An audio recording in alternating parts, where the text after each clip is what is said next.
గీ నడమ దొంగ సోపతి గట్టి పెన్మిటి పానాలు తీస్తున్న ఆడ మహిళక్కల వార్తలు బొచ్చడు చూస్తున్నాం. అడ్డం వస్తుండని పెన్మిటిని డ్రమ్ములలో పెట్టుడు, మందు దాపిచ్చి జీవిదీశుడు, బిల్డింగ్ మీదకించి నూకేశుడు, కూరల ఇసం కలిపి కథం పట్టించుడు, గిట్ల మూడో సోపతి గట్టి కట్టిన పుస్తకు ఇల్వ లేకుండా చేస్తుర్రు కొందరు. అగో ఇట్లనే ఆ యూపీ రాష్ట్రంలో ఒక ఆమె దొంగ సోపతి కట్టిందట. మరి గా ముచ్చట ఏర్కై పెనిమిటి ఏం చేసిండో మీరే చూడుర్రి.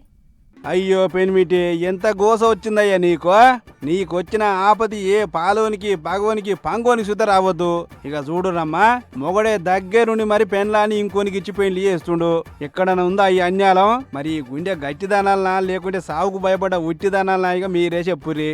అసలు ముచ్చట ఏంటంటే, గిడ పెళ్లి పిల్ల లెక్క తయారైన ఆంటీ ఉంది కదా, ఈమె పేరు పూలుమతి, పక్క పొంటి తువ్వాల మెడలేసుకున్న అన్న పేరు బుద్ధిరాం.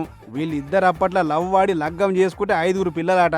అందులో పెద్ద పిల్లగానికి 18 ఏండ్లు. అయినా కూడా పూలుమతి పక్క చూపులు చూసి వాళ్ళ బజార్ దిక్కుండే అవదేశానికి కోతిమీర కట్టపోని మీద మనసు వారేసుకుంది. అన్నట్లు ఈ పిడక మొగపోడు పూలుమతి కంటే 14 ఏళ్ళు చిన్న. మరి ఈ పీనక మొగపోని ఎట్ట నచ్చిందో ఏం పాడో గాని ఓ పాలి మొగన్ని ఇంకా పిల్లగాలను నిష్పెట్టి ఎక్కడికో జంప్ అయిందట వీంతోని. దీంతోని పెండ్లం జాడ కనిపెట్టిన మొగడు బుద్ధిరాం మంచి బుద్ధి గల్లోడే ఉన్నాడు. బుద్ధి లేని శాతాలు చేస్తేవి కదనే నా ఇజ్జత్ తీస్తేవి అని చెప్పి ఊళ్ళకి పిలిపించి పెద్ద మనసుల ముంగట మాట ముచ్చట చేసిండట. అయినా కూడా నేను వానికే పోతా అందాట పూలుమతి.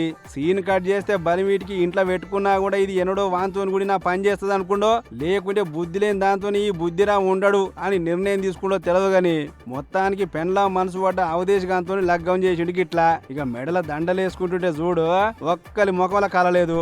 ఇదేదో నా గండాన దాపురం అయిందని వాడు ముఖం పెడితే ఇన్నొద్దులు సంబురంగా ఉన్నోడు ఇప్పుడెందుకు ముఖం ఇట్లా పెట్టే అని ఈమె. మొత్తానికి కాలు మొక్కి అవదేశగానికి ఆలి అయిపోయింది. మరి ఇక కన్నా 5 పొలగాళ్ళు ఏడబోవల్లో ఏవో గాని పిల్లగాన్ని ఎత్తుకొని మరి పెళ్లి చేసుకుందంటే ఆ చేసుకున్నోడు వేస్తుంటోడు, ఈ చేసుకున్నది వేస్తుంటిది అని తీరు కామెంట్లు రాస్తారు నెటిజన్లు.